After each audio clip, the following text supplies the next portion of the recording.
Naranasan mo bang mawalan ng focus sa trabaho? Yung tipong nakatingin ka sa monitor pero hindi mo matapos-tapos ang ginagawa mo. Maraming dahilan. Puyat, stress, o kaya naman kulang sa motivation. Madali tayong nadidistract.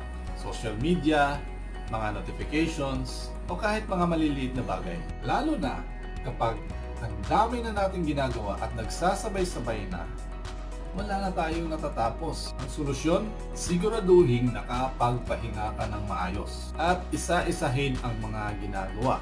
Break tasks into smaller steps at mag-focus isang bagay muna. Gumamit ng Pomodoro technique. Work for 25 minutes, then rest for 5. Then take some refreshments. Kaya kung nawawala ka sa focus mo, you just need a healthy rest once in a while. Work smart and God bless.